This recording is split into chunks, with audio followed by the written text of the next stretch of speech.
Bismillahirrahmanirrahim. Honorable, respectable guest, Professor Dr. Nizamuddin, worthy Vice Chancellor, Home Economics College,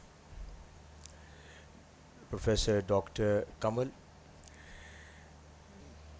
other honorable representatives, professors, Vice Chancellors, directors,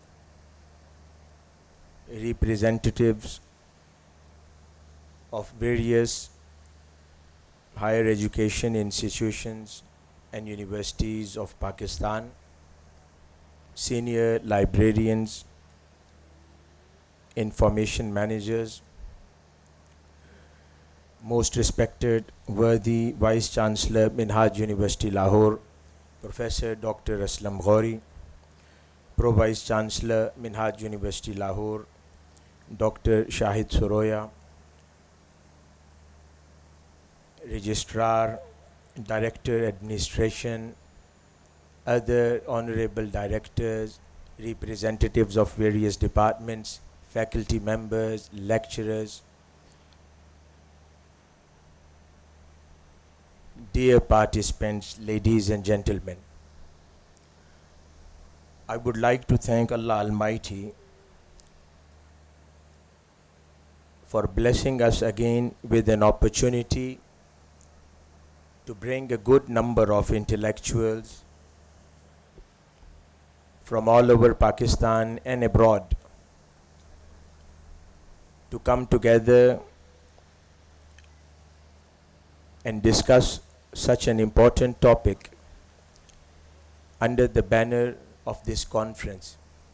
And I'm glad that a good number of presenters, speakers, scholars, they came up with a lot of informative and great scholarships in the form of their research papers which were presented in last 2 days.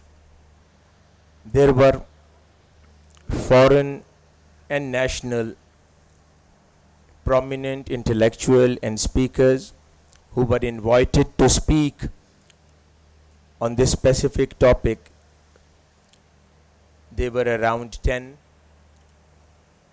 They were speaking on various topics in the concurrent sessions, in main sessions, at keynote speeches, and so on. So I would like to thank each one of them for taking time out and blessing us with their golden ideas and thoughts, so that the emerging scholars in the field, they could learn from their ideas and thoughts. Other than that, from all over Pakistan, we had actually we received a huge number of papers who were interested to present their works and research at this conference. But somehow, in 2 days, you cannot accommodate so many papers. So we had to stick or introduce a criteria. So we were only able to accommodate 50 quality research papers which were presented in 8 concurrent sessions and at main sessions of the conference. So Alhamdulillah, so that's a huge number, and whatever in the form of conclusion and recommendations we have gathered from those papers, and inshallah the university and the Department of Library Sciences will be publishing that work soon in the form of various the journal papers and the catalogs and books. So we have already gathered a lot of good quality suggestions for the betterment in this area. Other than that, there were around 7 to 8 poster presentations by the students as well. So they were also very interesting, and people were very much interested to listen to them and they talked about. Now in the end, I will come to the conclusion and what were the conclusions and recommendations of these paper. So before that, I would like to share my views on the subject on which we are all gathered here. Dear audience, not very far, if you just go around 50 years ago, and you will see in Arab world or a Middle East, you would see there was a mantra, a popular mantra, which used to describe the literary culture of Arabs. What was that mantra? The mantra was a very interesting one. Egypt writes, Lebanon publishes, and Iraq reads. Egypt writes, Lebanon publishes, and Iraq reads. So that was actually a mantra which actually described the whole landscape, academic landscape of the Muslim world. Like it wasn't about every single country or nation, they were all together in one, doing all three things together. Rather, someone was writing, other country was publishing, and then the third country was actually taking the fruits and benefits of that work. But today, the ground reality has changed after the rise in reading trends of UAE, Saudi Arabia, and couple of other Arab countries. But still, they are not at par to the other developed Western countries or the first world nations. If we talk about the Soviet Union, before they were divided after the war, only in Moscow the population was around 8 million. And for Moscow only, there were 4,000 libraries only in one city of Moscow, which can give you a clear impression, an image, what kind of reading trends and culture Russia had in those days. And it is just about 35 years ago, before the American-Russian war went on. So the situation and landscape of reading and culture was like that. Whenever we discuss such figures about Arab world, Russia, or Western countries, so automatically someone would think, okay, what kind of a landscape Pakistan has? After looking at the various cities like Karachi, Islamabad, Lahore, and couple of other big cities, I couldn't find a popular written mantra anywhere in the literature, but I would like to propose one. After having a look at the available data of books printed in Pakistan, the readership and the quality of scholarship produced here and there, so someone can differ with it, but the figures suggest that the mantra of Pakistan is Lahore writes, Lahore publishes, Lahore reads. And behind this mantra, maybe there is some prominent contribution from Minhajul Quran International and Minhaj University Lahore too. Because only if 1,000 books come from Sheikhul Islam Dr. Tahirul Qadri's pen while sitting in Lahore, and then many more great intellectuals sitting in this Lahore city, so it is understandable why we say Lahore writes, Lahore publishes, and Lahore reads.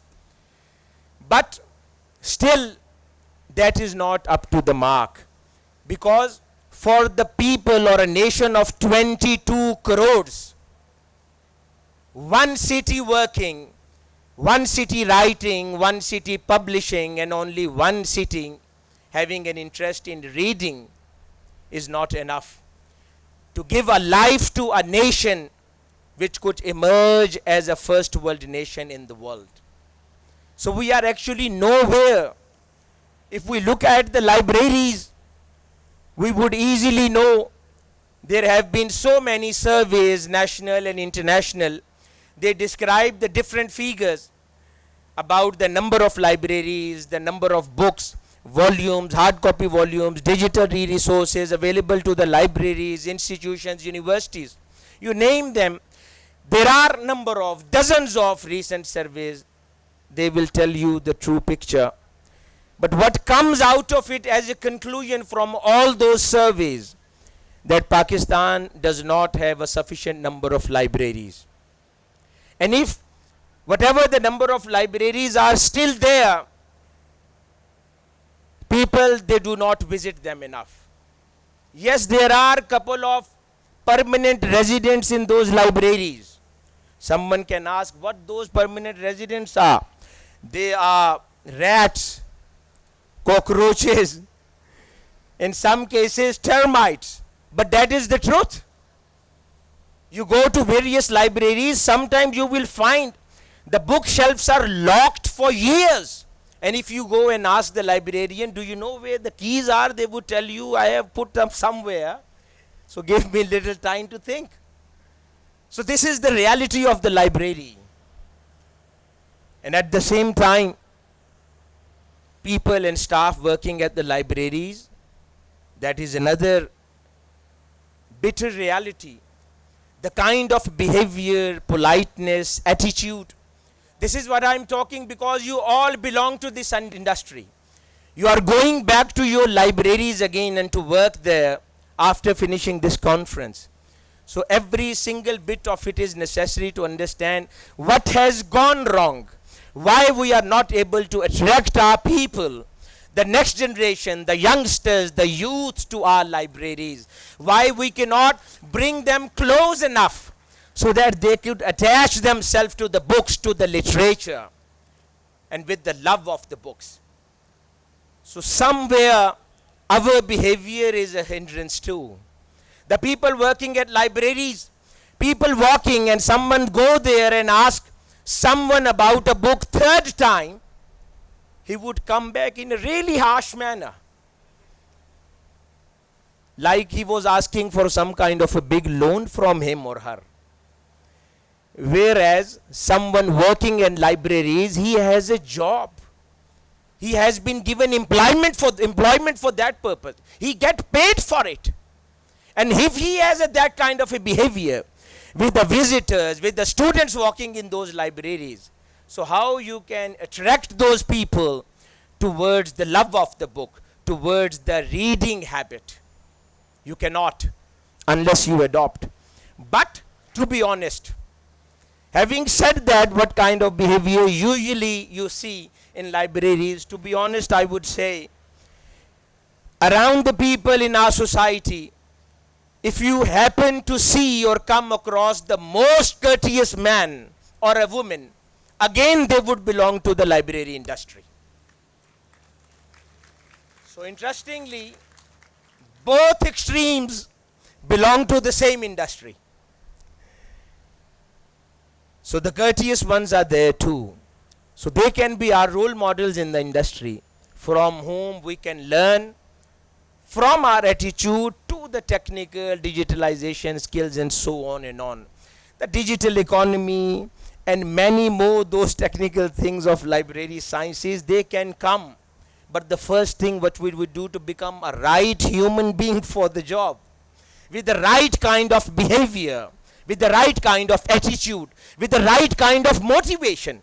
You don't take your job as some kind of ihsan you are doing on others. It is your work, you are given that work, and that's how you earn your halal living from that work. If you don't do justice with your work, you are not actually doing your earning halal that way. So dear audience, another important element with our libraries today in today's world, as our world and life has become so fast, and people, they are always after shortcuts. They want to achieve things so early. They cannot wait. They don't have patience anymore. Right in their youthfulness, in early days, they look at those successful people who have lived their life for years and years. And in their old age, when they got their hairs gray, at that time, whatever they were able to achieve, these young people want to get that today. And that impatience push them towards looking for the shortcuts. And when they go for the shortcuts, that brings them to the point where they look for the social media oriented research. That's where their work find the references from the social media, Wikipedia, that kind of online IT based resources. That's what you see in their assignments. That's what you see in their thesis. You talk to them about methodology, they would never come up with, their methodology would be, they would say, okay, that's how I wrote the reference. This is what the methodology in front of them or to them. Why? Because it is shortcut. People doing their MPhils, PhD, maybe they don't have love for the education. Why they are doing that PhD? Because they are going to get promotion at their jobs. Maybe a couple of thousand of increment they would get after completing their MPhil or a PhD. So it is not out of place to say that they are there to buy degrees and not for the knowledge, not to earn knowledge, not to learn, not to improve, not to enrich their insight, not to enrich their wealth of knowledge, not to enrich their mind and thoughts. They are just there to buy the degrees. So this is the responsibility of the institutions and universities to look after that side and to produce a true researchers. And while producing a true researchers, a lot of work depends on the libraries and librarians and those managers of knowledge information. They have a lot of responsibility on their shoulders while the universities are training some good quality researchers for the country and for Muslim Ummah. And dear audience, for that purpose, it is necessary that we go back and connect ourselves with the original literature. Even today when we go for the references, what we do? Do we really go and consult the actual original book? Or a writer who actually quote that statement? No, we don't. Maybe we are reading a secondary or a third source book. He has quoted him. We will simply take a reference or a quote from that person and continue with it. So is that a real honesty or a definition of a true researcher? Of course not. If you want to be a true researcher, it is necessary that you go and see and have a look with your own eyes into those original sources and resources, if they have actually said that or not. It is kind of a hearsay attitude. He said that, I have read that, you quotes. Nobody go and check with the original writer and source if he has actually said that or not. So dear audience, there comes a very beautiful golden rule of Quran, which says, Allah Almighty asked Rasulullah sallallahu alaihi wasallam to consult your companions for any major decision. So even that usually applies on democracy or other areas of statesmanship or things. But if you want to apply on academia or on libraries or a research sciences, you can easily apply that in a beautiful manner too. What is consultancy? It is your reference work. You can consult a living being or you can consult a books written somewhere centuries or 2 centuries ago, and to have another opinion what other people have to say on this topic. So this kind of reference work is basically suggested at this point of Quran, where Allah Almighty says that consult others before concluding on something. A beautiful statement of Sayyidina Ali al-Murtaza radiyallahu ta'ala anhu. Please, we all should look ourselves in this mirror of this statement which I am just going to quote. Sayyidina Ali al-Murtaza radiyallahu ta'ala anhu said, there are 3 kind of people, or I would say researchers in today's world. He said, the first kind is those people, they are the people of opinion. Like those people, they have their own opinion, like an intelligent people.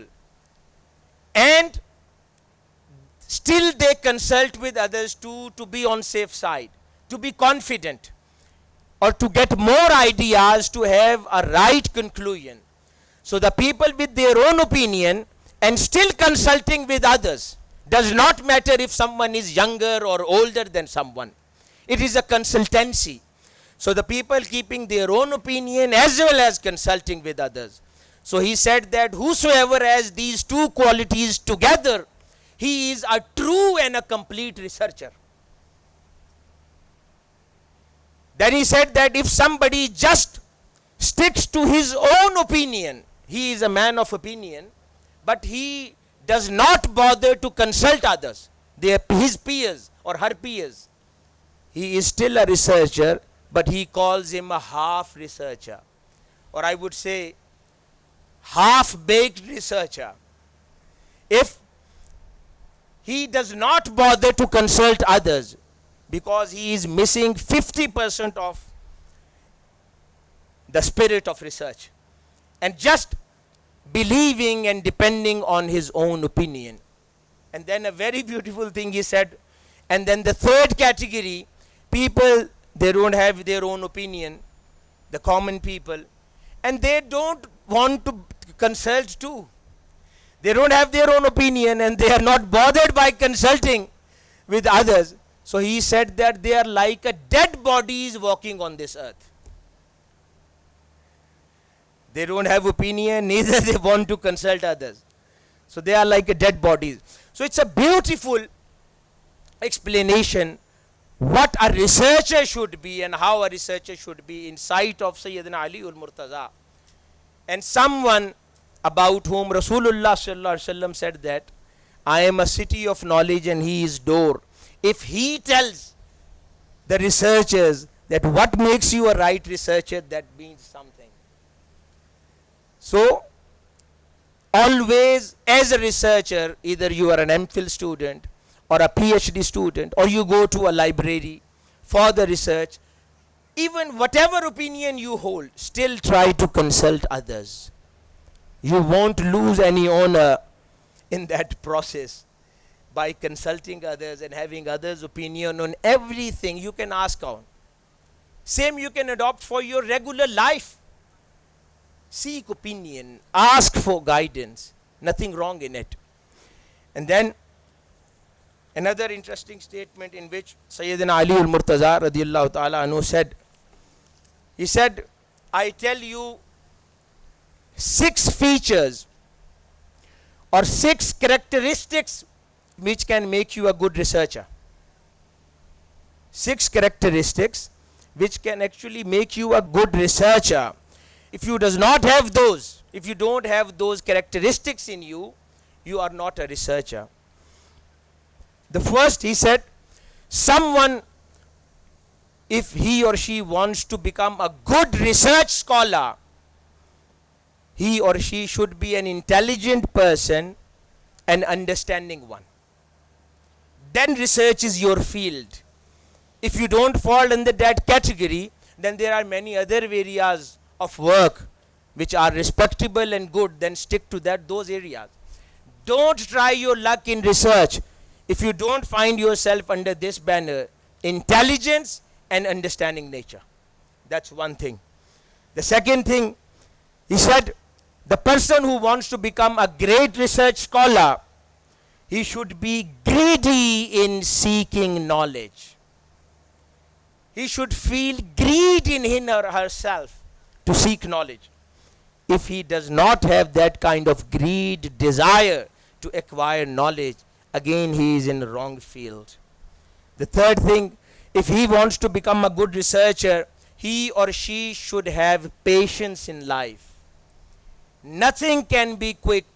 There is no 2 minutes Maggi noodle rule or law to become a researcher or a good quality researcher. You cannot become a researcher or a scholar or research scholar through shortcuts. There is no way. Rasulullah sallallahu alaihi wasallam said that whosoever strives for anything, he would get it for sure. And whatever level or rank he would get, that is according to the effort he or she has made to that way. If you are not ready to put effort in your research, if you are not ready to spend your nights while reading books, while researching, while working on your work, so you always have a good sleep in the night and you only work for a couple of hours in the need, you are in the wrong area. You cannot get what you desire. If you desire something that needs hard work, then maybe it is night or a day, that does not matter. What you see in your life is your objective, your ultimate target which you want to achieve in your life. So to become a great scholar, it is necessary that that becomes your primary objective. It's not the money, it's not the salary, it is not the promotion, it is ilm for itself. It is knowledge for itself. You seek knowledge for knowledge. You learn knowledge for knowledge. You work for your own betterment and not for the promotions, for the money, for the better salaries. If your objective would be a more money and more salary, maybe you will get that, because Allah knows what are those secret desires in people's heart. So if the actual primary objective in your heart is a better salary, he would give you that after completion your degree. But then don't expect that Allah Almighty will make you a prominent scholar of your time.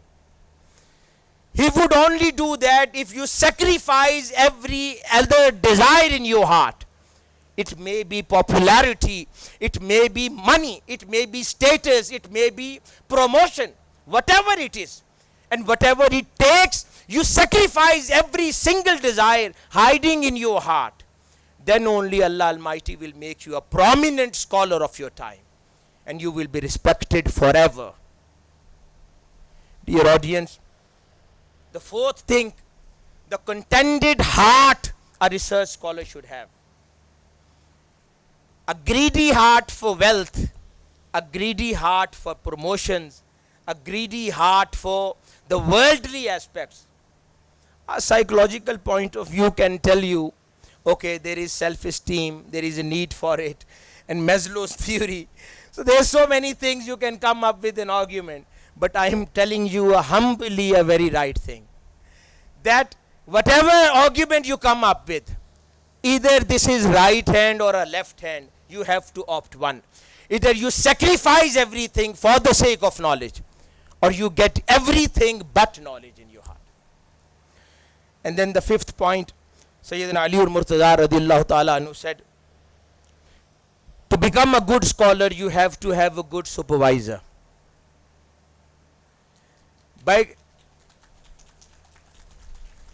So by saying a supervisor, that does not mean I'm talking about your supervisors.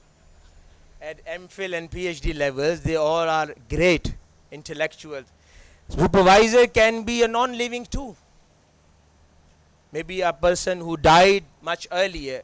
Like you have to have a role model in front of you, whom you want to follow, what a writing pattern you want to adopt, what kind of research you want to do, what kind of footprints you want to follow, and what kind of scholar you want to emerge in the society. So that kind of a supervisor who could supervise your thoughts, who could guide you awake or sleeping with his objectives he achieved and keeps you awake the whole night. He is the true supervisor. And then the last 6 things he said, that always expect, if you want to be a great research scholar, it will take a major part of your life. To get you to that point, there is no shortcut. So, dear audience, now coming to the issues we face today with our industry and area, and especially in Pakistan in relation to the reading culture, libraries, research, attitude of people, children, the next generation, we see a very scary, I would say, figures coming out from different various surveys on these areas. For example, if we see a Britain, 50% of the population, more or less, they read at least one book per week. Do we do that here in Pakistan? In Israel, 53% people, they study regularly various books on different topics. Canadians, 88%, and then 93% people, they still stick to the printed literature than the digital one. 93% of Canadians, they say they still prefer reading and studying from the hard copy and volumes and not the digital stuff. China, they spent around 28 billion of their local currency on libraries annually in China. 28 billion of their local currency they spent on their local libraries in China. When we talk about Pakistan, an interesting survey came out by the Gallup. They say Pakistanis were asked, okay, what kind of books you read usually? So they were expecting maybe they will say on space sciences, medicine, natural sciences, or a social science, geography, or whatever. But interestingly, 32% Pakistanis said, no, we like to read weekly magazines. And others said that we prefer digests. And then others said, no, we prefer the poetry books. That's what we are into. And then couple of others said that, 21% said that, no, we prefer reading novels. So this is the nation in which we are trying to work. So still, it's a long way, but still, inshallah, we are hopeful things will change, and these digest reading ratios and novel reading ratios will change into some real stuff, good quality academic books. People will be reading and found reading someday, inshallah. People spending hours. India, on average, they spend 10 hours on extra readings per person. Thailand, 9 hours. Philippines, 7 hours. Egypt, 7 hours on per week. But we have a different figures. So it was just to give an idea what we are into and what we are facing. So these libraries and reading, it is not that when the children or a youth, youngsters, boys and girls, they reach to the library, the university life, and if the habit has not been adopted or developed in them of extra reading or keeping themselves attached with the book, at least reading one book and finishing and then getting and start reading the second one, they cannot suddenly adopt that habit at their university life. So you have to groom your next generation from their childhood. And that can only happen when we all can join our hands together and start working. Even all those associations and librarians, they open their hearts and doors for the young children, the children of this society, which are going to enter the university 10 years down the line. But you start working on them today. You groom them as a researcher. It is not that suddenly you bring something new out of a new person. That does not happen. So, what is necessary? There are some very good quality private schools, but there the fee packages are 20,000 per month, 25,000 per month. So what about those people who just get 15,000 per month, whole salary for them? So how they can afford sending their kids to a school where they have to pay 25,000 rupees per month? Of course not. So all these research habits are inculcated in the children, but in a very expensive school. So what percentage of our nation's children actually go to those elite schools? I'm sure they don't exceed 10% of the total. 90% of our nation, people living in villages, even going to government schools or even going to the private schools, you simply see them, they don't have that kind of facility, And even the cheap private schools you send your kids there, you cannot afford. There the research is considered luxury. They would not offer to your children that. And which is understandable. They cannot afford that. But then there the government roles enter. If the government is not playing its role, so it is not doing anything for the nation. If they are not doing to upbring their next generation academically. So this is necessary that today I had an opportunity to meet Director Libraries. So I spoke to him. I said that if you really want to do something, so open your doors to the school going children of Pakistan and make these libraries are creative spaces for them. Make them attractive. Make them colorful. Bring such a beautiful furniture, touch screens, visual activities, so many colorful story books and stuff like that. They feel like spending time there. That's what make them attached to your libraries. If you cannot inculcate the love of books and library at this stage of them, you cannot produce a good researchers in your society. Then it is only those exceptions whom Allah Almighty help them. They cross the limits and make their names for them and for their country. But the system is not producing the right quality researchers for the society. So as a librarians, we have to open the doors for the next generation. For our youngsters, for our children. They should walk in. Why only when it's a holiday? So the schools only has to take their children to a zoo or a wonderland. Why there can't be a library day? The school children, the staff, they are taking the whole lot to some local library and they feel like spending time there.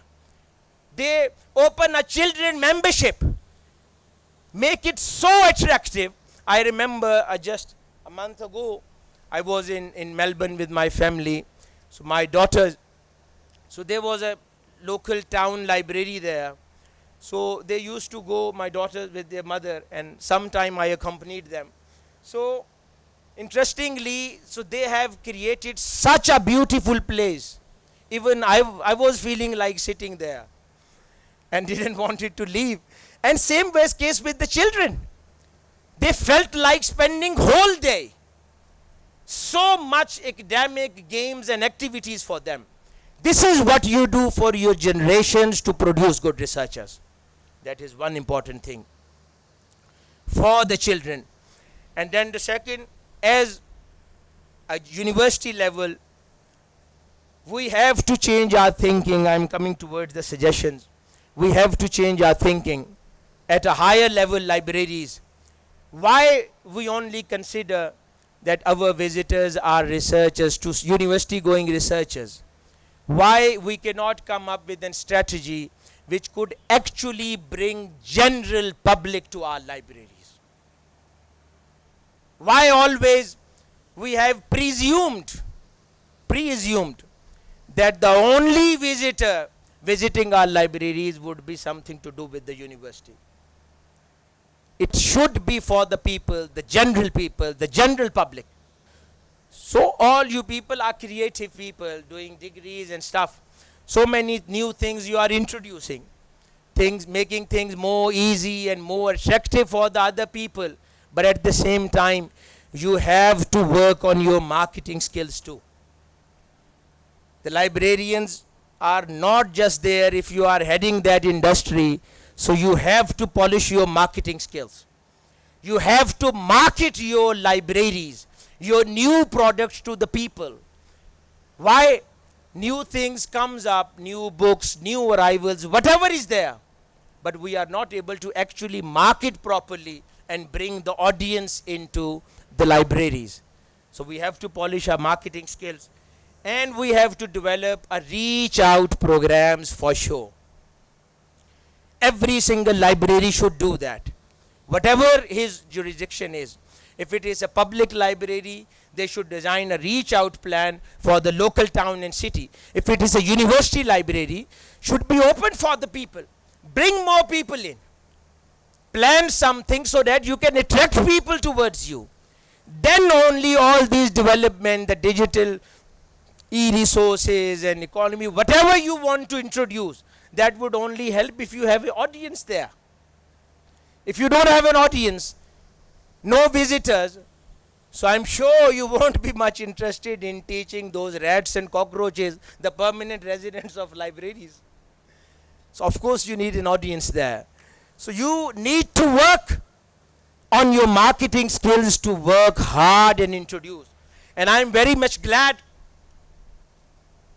by describing what Alhamdulillah Minhaj University and especially the library department and libraries of Minhaj University, they have developed so far and come up with. Alhamdulillah, they have developed a very comprehensive library software on which all the available hard copy volumes, the digital libraries, they are uploaded, and it's a very user friendly. I myself have seen, I have been studying in other universities in various countries, so I was really happy. That was something very much close to what I myself used to use and seek help from those kind of softwares in my studies days at the university.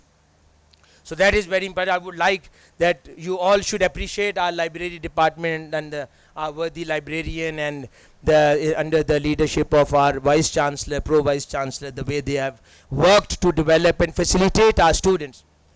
Secondly, Alhamdulillah, we have planned a very beautiful central library which is under construction. I am sure you must have seen the structure which is being erected, and the construction is on, and inshallah it's a news not just in Pakistan, maybe if there is any place, and out of my knowledge I can't say that about it, but maybe in the world that is going to be the first robotic library. Minhaj University will have, it is just a matter of months. Inshallah, in October, second week, the team from China is coming. So they have already, the order for the robots have been placed, and inshallah, so they'll be taking the measurements and they'll bring in couple of months the whole machinery in it. And inshallah, so the students will be walking in that library. They'll sit at their kiosks, no issues, no attitude problem. Our university never had that, alhamdulillah. So, but the good thing would be, they can still stick to their own kiosks and chairs, and the robots will deliver the books to them. And they can still hand it back to those robots, and they will place those books back in the shelves. So inshallah, it is going to be the first robotic library of Pakistan at least. So that is something providing more facility, creating. So when I came up with an idea, I shared with the management of the university. And one thing which was in my mind, actually there was two things. One, bringing technology to the library sciences.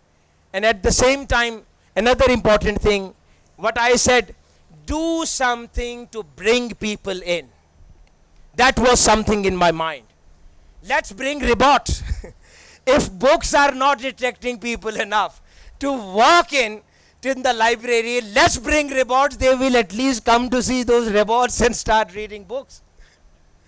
But inshallah, things will change, and I'm very much hopeful once this library is installed. So we'll have a very different look, and inshallah the culture of libraries in Pakistan will change. People will follow the trend, inshallah. And then recently we have invested a lot on our resources, and alhamdulillah at our university I'm very much thankful to our worthy Vice Chancellor. He's very generous, and especially when it comes to buying the books, e-resources, literature for our libraries, for our students. So whosoever walks in his office, he would simply ask if it is necessary, he would simply sign whatever it takes. So alhamdulillah, so this kind of attitude would only bring the quality researcher to the society. This conference, which continued for 2 days, it had couple of major conclusions. I will try to read them out. So which this conference tried to propagate. The first point was the understanding the changing role of libraries. The information professionals are applying new techniques to attract library users, gamifying techniques and virtual information service.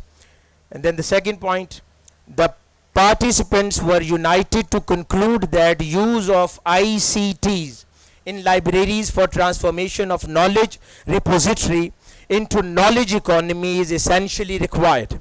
In this regard, use of e-resources, library portals and social networking websites are useful. I'm sure they does not mean Facebook by that, or they. When they say social sites, so the researchers, they also were of opinion that they stressed that the information literacy training can play an important role in yielding knowledge-based decisions. Another conclusion reached during the conference that due to information explosion, information behavior of users have changed. Subsequently, information professionals should design their service accordingly. It is concluded that hybrid libraries are required to meet the changing needs and preferences of information users. The conference delegates stressed to practice the academic integrity and research ethics in letter and spirit. Personal knowledge management skills and knowledge sharing culture were considered important to establish in all knowledge spheres. Due to paradigm shift, leadership, research and education is reshaping and new incorporated in field. Professional development is critical for the development of information profession. In this regard, it is a dire need to develop a code of conduct for a regulation of professional practices. The conference suggested that a liaison is required among library schools, library associations, and librarians. Furthermore, on-job training are much needed to meet information professionals' challenging role in this regard. Self-motivation and employers' interest and encouragement are important. It was further suggested that the policy makers should facilitate the organization to redesign their information services and to fill the vacant position in their different organizations.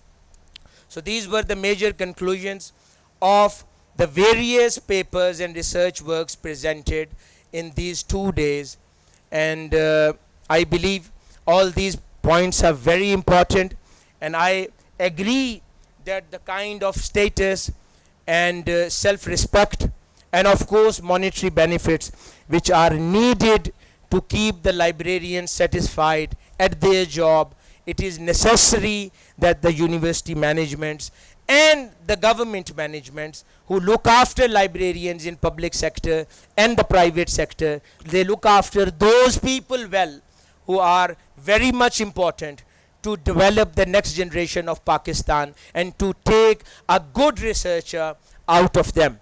And as we see the Muslim history, we can witness that in the Abbasid period or Umayyad periods, when the Muslims were at their glorious ranks, or the Muslims were shining in those days, that was the time when the librarian was a kind of a position which was actually given to the highly and most prominent scholar of the city. And that was a voluntary seat, and that was a very respectable seat which used to be given as respect to the best and the most popular scholar of that city. But today the things have changed. But it's never late, we can always bring back and take our next generation back to those glorious days. And last but not least, whatever we have discussed, that if we want to change the culture of the society, we need to change the culture of our children who are living in far-flung areas and small cities. We have to change their culture. We have to put them and attract them towards reading culture, research culture, when they groom and come to the university level. So you can find a great scientists in them, you can find a great scholars in them, you can find a great researchers. So it is a major responsibility of the government. But Minhaj University Lahore and our mother organization Minhajul Quran International, our associate body Minhaj Education Society, who is running 650 schools. So as a respectable residents of this society and a participants of this society, even though it's a responsibility of the government, but I am very much pleased to announce today that inshallah we will not wait for the government to take these initiatives. However, we will invite them to join hands with us, help us, assist us, supervise us in this cause. And what I am going to announce, it is an interesting and a happy news.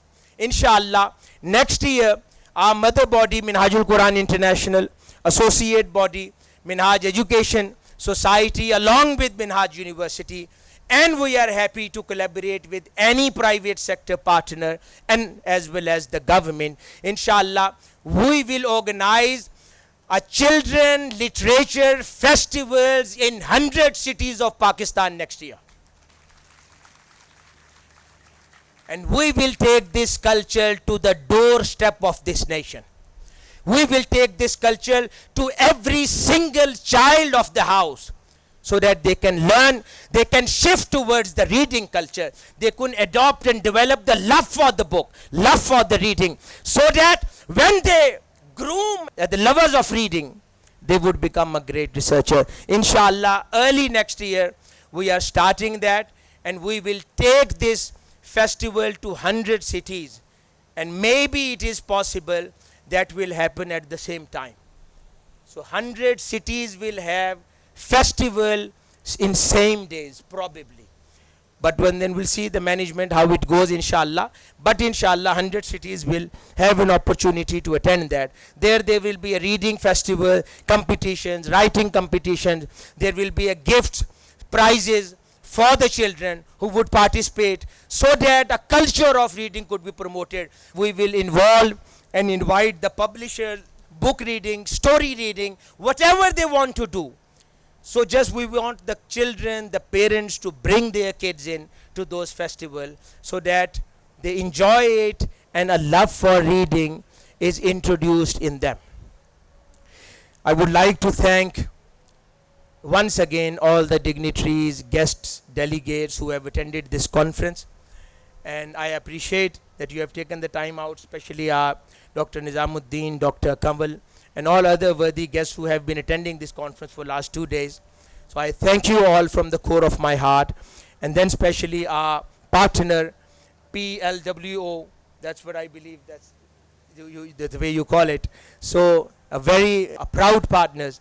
And they joined hands with Minhaj University to organize this beautiful conference. I would like to thank you all. And then of course, the team at Minhaj University Lahore, under the able guidance and leadership of our Vice Chancellor, Professor Dr. Aslam Ghori. And then of course, the soul of this event are Dr. Shahid Soroya and our very respectable librarian, Brother Zahir, and the sister, Dr. Saira. She has been a tremendous help while organizing this conference, and all other members.